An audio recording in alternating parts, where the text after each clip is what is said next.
Police are closing a 31-year-old Springfield cold case. The Hampton District Attorney says DNA evidence helped authorities finally get answers for the family of Celestina Perez. Laboratories independently tested bloodstains from different locations on Celestina's clothing.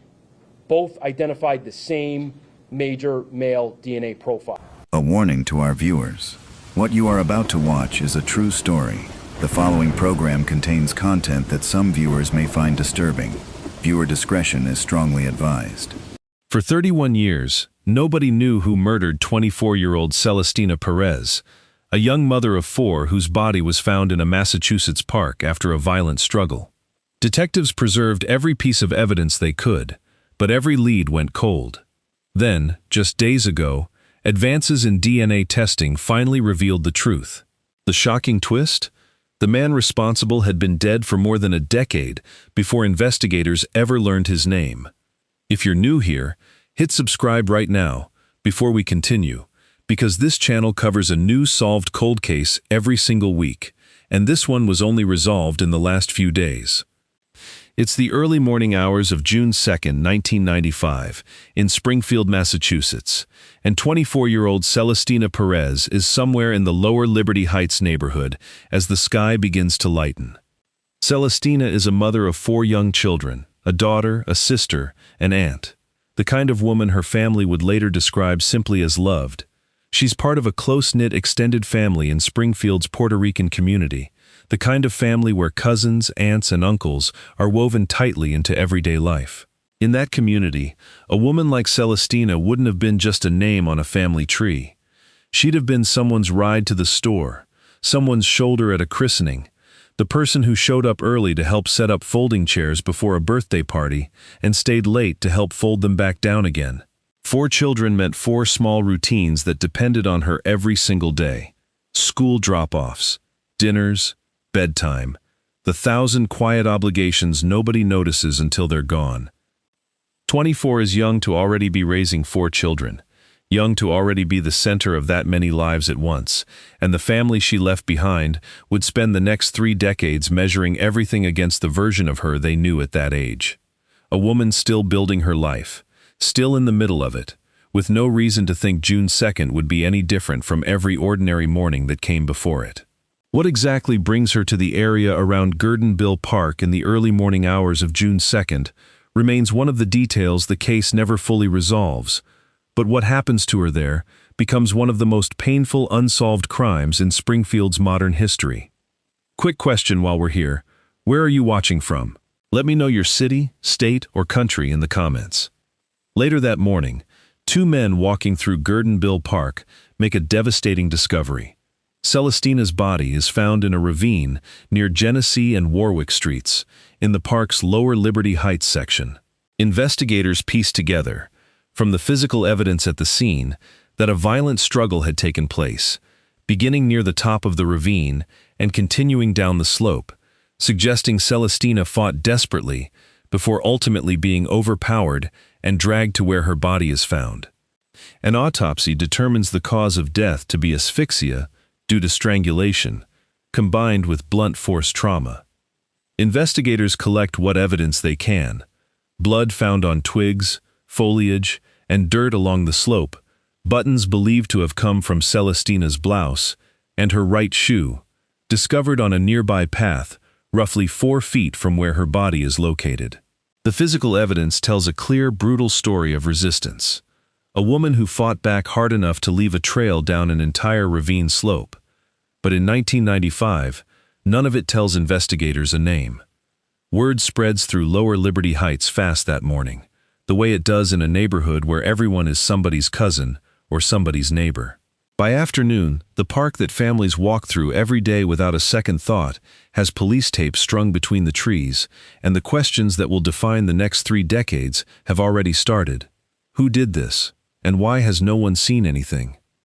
Springfield police open a homicide investigation immediately, canvassing lower Liberty Heights door to door for anyone who'd heard something unusual or seen an unfamiliar car. Forensic testing at the time focuses on swabs taken during Celestina's autopsy, standard procedure for a case involving close physical contact between victim and attacker. But 1995 DNA technology is still nowhere close to sophisticated enough to identify an unknown suspect from a degraded profile with no existing match in any database. It can confirm or rule out a known suspect, but it cannot yet generate a name out of nothing. Detectives work the only leads a case like this offers: known associates, boyfriends, anyone with a documented history of violence in the neighborhood. Each one gets ruled out, one by one, and each ruled-out name takes the investigation further from an answer, rather than closer to one. There's a particular kind of frustration that sets in on a case like this. Not the absence of effort, but the absence of anywhere left to point that effort. Detectives can canvass every house on the block, interview every name that comes up, and still end up back at the same blank space where a suspect's name should be. None of the leads produce a suspect. The case goes cold, and stays that way for far longer than anyone working it in 1995 could have imagined. For the detectives who caught the case in 1995, going cold doesn't mean forgotten. It means a file gets passed from one cold case detective to the next as the years go by, each one inheriting a homicide with no new information to work from except whatever the last person left behind.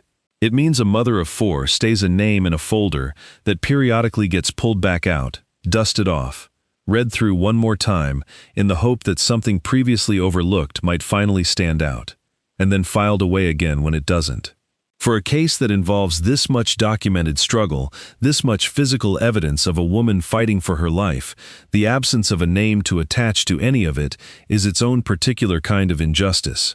Proof that a violent crime happened, sitting right alongside proof that, for decades, nobody could do anything about it. Real quick, if this is the first case you've watched from us, let us know in the comments what state or country you're tuning in from. We read every single comment, and it genuinely shapes which cases we bring you next. For the Perez family, the years that follow are defined by exactly the kind of unresolved grief so many families of cold case victims describe. Celestina's 4 children grow up without their mother, raised within an extended family that never stops holding on to her memory. Birthdays pass. Anniversaries of her death arrive every June without a single new development to mark them. There are first days of school with no mother in the pickup line. Graduations where an empty seat means something no stranger in the audience would understand. Milestones that should have had her in every photograph instead marked by her absence. Her children grow from toddlers into teenagers, then into adults, each stage of their lives passing under the same unanswered question. Somewhere along the way, each of them likely has to learn how to answer the question every child of an unsolved murder eventually gets asked. What happened to your mother? With a version of, "We don't know," that never gets easier to say out loud, no matter how many times it's repeated. For an extended family as close as theirs, grief like this doesn't stay contained to just the 4 children directly affected. It moves through the household in every direction, through the grandparents who help raise the kids and carry their own version of the same unanswered question into old age, through cousins who grow up hearing Celestina's name spoken with a particular kind of care reserved for someone the family refuses to let fade, through the ordinary family gatherings where her absence sits at the table like an uninvited guest nobody mentions out loud but everybody feels.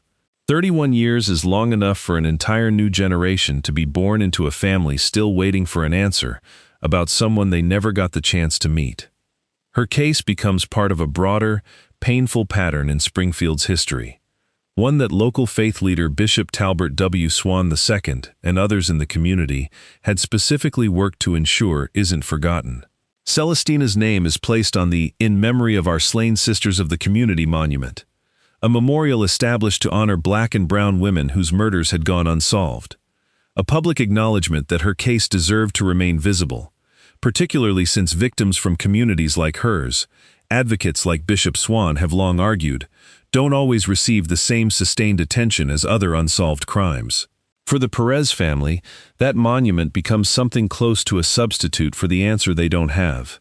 A place to stand, to say her name, to be reminded that at least somebody outside their own family still remembers she existed. Every time the monument is mentioned in the news, every time a community event brings the names on it back into public conversation, Celestina's family is reminded all over again of exactly what's missing. For nearly 3 decades, that visibility is largely symbolic. The physical evidence collected in 1995 sits preserved, technically available, but without the forensic technology to extract a usable profile.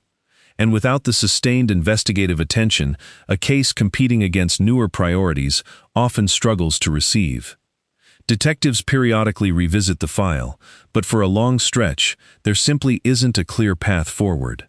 Somewhere in a Springfield evidence room, a box with Celestina Perez's name on it sits on a shelf year after year, waiting for a phone call or a new hire, or a piece of technology that hasn't been invented yet.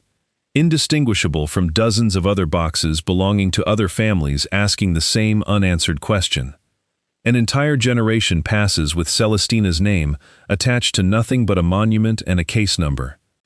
What that preserved evidence, collected so carefully at a scene that told investigators everything except who was responsible, would eventually be capable of proving 31 years later, is the reason this case is finally, devastatingly closed. And the answer, when it finally comes, will land nothing like anyone expected. Stay with us. The turning point comes through the Hampton County District Attorney's Unresolved and Unidentified Case Investigation Unit, a dedicated cold case division working specifically on cases like Celestina's, where the initial investigation ran out of leads decades earlier, but preserved evidence still holds potential for a breakthrough if the right testing is finally applied. Units like this exist precisely because cases like Celestina's don't disappear just because they go quiet. They sit, waiting, for the day someone with the right resources decides to open the file one more time. Somewhere in the review process, Celestina's file rises back to the top of the pile. One name, among dozens, that a fresh set of investigators decides is worth another look. It's a strange kind of second chance, one that depends entirely on timing, the right unit existing, the right technology finally catching up, the right caseworker deciding that a 30-year-old file sitting in storage deserves one more attempt before it's set aside again. Under District Attorney Anthony Gallooni's administration, investigators request new testing of Celestina's preserved clothing, including her underwear and socks, retained since 1995, specifically for the possibility that forensic science would one day catch up to what they might still contain. For 31 years, nobody could say with any certainty whether that request would produce anything at all. It's the kind of moment that, for the investigators involved, must have carried its own quiet tension, knowing that evidence sitting untouched for 3 decades could just as easily come back with nothing usable as it could finally break the case wide open. Every cold case unit has files like this one, cases sent back for testing that come back inconclusive, degraded beyond usefulness, the same dead-end investigators have been staring at for years, just confirmed one more time. There was no guarantee Celestina's would be any different. The Massachusetts State Police Crime Lab detects blood on Celestina's underwear and, using modern DNA testing methods, far more sensitive than anything available in 1995, develops a major male DNA profile, complete enough to be entered into CODIS, the FBI's National Combined DNA Index system. The blood had likely been there since the moment of the attack, invisible to 1995 testing, but fully legible to a crime lab working 30 years later. When the search finished processing, investigators finally had something they'd been waiting more than 3 decades to see: a single name. That CODIS search produces a match: Joseph James Saravolo, Jr. Going back through Saravolo's history, investigators find a documented pattern that makes the connection feel less like an isolated tragedy and more like part of a broader, troubling record. Saravolo had a lengthy criminal history dating back to 1987, including a documented track record of violent behavior. Just weeks after Celestina's murder, he's arrested and convicted for a domestic assault. Unrelated to Celestina's case at the time, but sitting uncomfortably close to the timeline in hindsight. Investigators also determined that Saravolo had lived a short walk from Gurdon Bill Park in 1995, and that he wasn't incarcerated, hospitalized, or in treatment at the time Celestina was killed, meaning he was fully at liberty, living within walking distance of the crime scene, at exactly the moment this murder occurred. For investigators who had spent years wondering whether Celestina's killer was a stranger passing through, or someone who had been close by the entire time, that detail lands with a particular weight. The answer had likely been living blocks away the whole time the case sat unsolved. Every canvass of the neighborhood in 1995, every door knocked on in the days after her murder, may well have put officers within a few streets of the person they were looking for, without a single piece of evidence at the time to point them toward his door. There's one final, familiar complication in this case. Joseph Ceravolo is already dead. He died of natural causes in 2013, at age 50, 12 years before investigators ever connect his name to Celestina Perez's murder. He lived nearly 2 more decades after killing her without ever being identified as a suspect, without ever facing a single charge connected to her death. For over a decade after his death, his connection to Celestina's murder simply doesn't exist in any official record anywhere. A secret that, if the DNA evidence is accurate, died along with him until forensic testing finally caught up to what his own biological evidence had been quietly proving the entire time. Somewhere in Springfield, in those years, Celestina's children were growing into adulthood, still asking the same unanswered question, while the man who could have answered it was living out an ordinary life a short walk from where he'd left her, going to work, getting arrested and released, growing older, dying, all while a family a few streets away kept asking a question he could have answered at any point and never did. Before finalizing their conclusion, Gurdon directs investigators to seek independent forensic confirmation, unwilling to close a 31-year-old case on a single DNA match alone. That confirmation comes through, giving the district attorney's office the confidence to move forward with a formal announcement, the moment 31 years of silence finally breaks. On a Wednesday in late July 2026, more than 3 decades after Celestina Perez was last seen alive, Hamden District Attorney Anthony Gurdon holds a press conference, flanked by Springfield Police Superintendent Lawrence Akers and Massachusetts State Police Colonel Jeffrey Noble, to announce the case's resolution. For a family that had learned not to expect a phone call like this one, the room itself, cameras, microphones, officials standing shoulder to shoulder, is proof that something has genuinely changed after 31 years of nothing. Following extensive investigative work over the last year, including the use of cutting-edge forensic testing, led by the Unresolved and Unidentified Case Investigative Unit of the Hamden County District Attorney's Office, Springfield Police Department, and with the support of the Massachusetts State Police, there is sufficient evidence to conclude that Joseph James Ceravolo Jr. killed Celestina Perez in the early morning hours of June 2, 1995, Gurdon announces. He addresses directly what this resolution can and cannot offer the family. If Ceravolo were alive today, he would be charged with the murder of Miss Celestina Perez, Gurdon says. But there will be no courtroom verdict. That is a painful fact, and it is not the outcome Celestina, the public or her family deserves. But there is now an answer. There is no longer any mystery, and after 31 years, the murder of Celestina Perez is no longer unresolved. Superintendent Akers, reflecting afterward on what it means to finally close a case that sat unresolved for so long, describes the weight these cases carry for officers, a weight that doesn't disappear when a case gets shelved. It means something to us personally, he says. It's like a feather in your cap when you can say, "Hey, I solved this." It makes you feel good. It's a good feeling. But when you run into a brick wall and there's really nowhere else to go, you think about it before you go to sleep. You think about it when you wake up. For a case that had sat untouched for so many years, that admission says something most press conferences never do.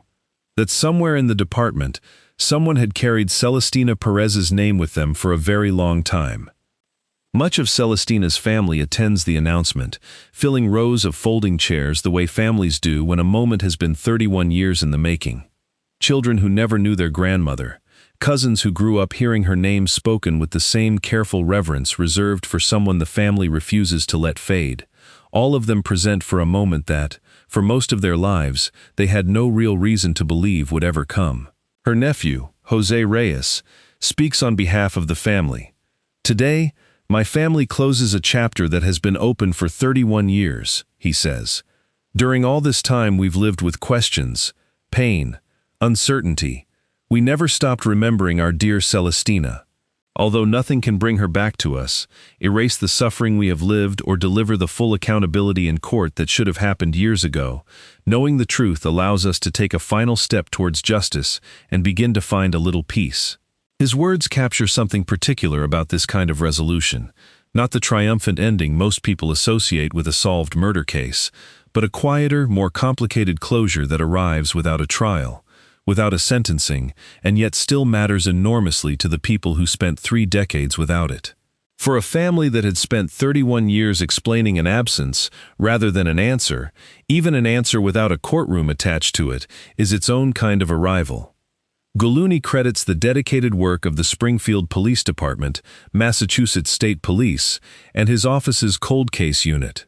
This case and the conclusion we reached validates why we do this work, he says. Why we dedicate days, weeks, months, and years to these victims, and their cases, and the justice they so deserve. Celestina Perez was a mother, a daughter, a sister, and an aunt. She was loved. Her life mattered.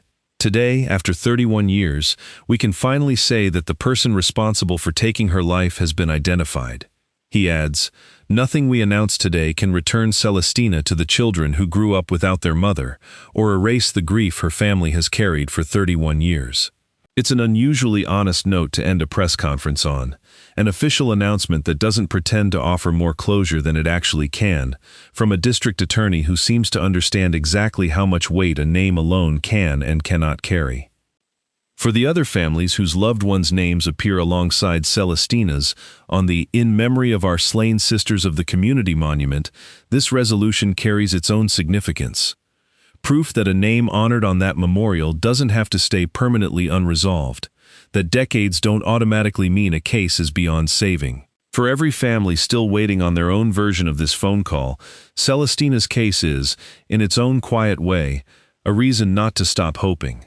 Celestina Perez would be in her mid-50s now, had she lived, her 4 children grown, likely with families of their own, an entire life that never got the chance to exist because of what happened to her in that ravine in the early morning hours of June 2, 1995.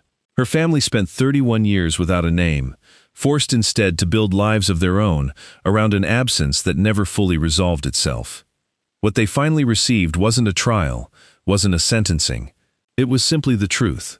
A name, Joseph James Saravolo, Jr., attached at last to a crime that had shaped a family's entire history, delivered 13 years after the only person who could have answered for it had already died, and 31 years after a mother of 4 never came home from wherever she'd gone that early June morning. But for a family that spent 3 decades without even a name to attach their grief to, the truth itself, finally, undeniably known, turns out to be its own form of justice, imperfect and incomplete, but real. What Celestina Perez's case ultimately proves is something that matters far beyond her own family, that a name can outlast the person who took it away. Saravolo is gone, buried more than a decade before anyone connected him to Gurdon Bill Park, and no courtroom will ever hear his name read alongside hers as a verdict. But Celestina's name is no longer just a line on a monument or a case number in a filing cabinet. It belongs, now, to a story with an ending, one her children can finally tell, one that no longer has to end in a question mark. We're tracking several other cold cases currently being worked through this same forensic testing and DNA matching process, and we'll bring you the next resolution the moment it's announced, but only to people already subscribed when it happens. Hit subscribe now, drop a comment letting us know where you're watching from, and we'll see you in the next one.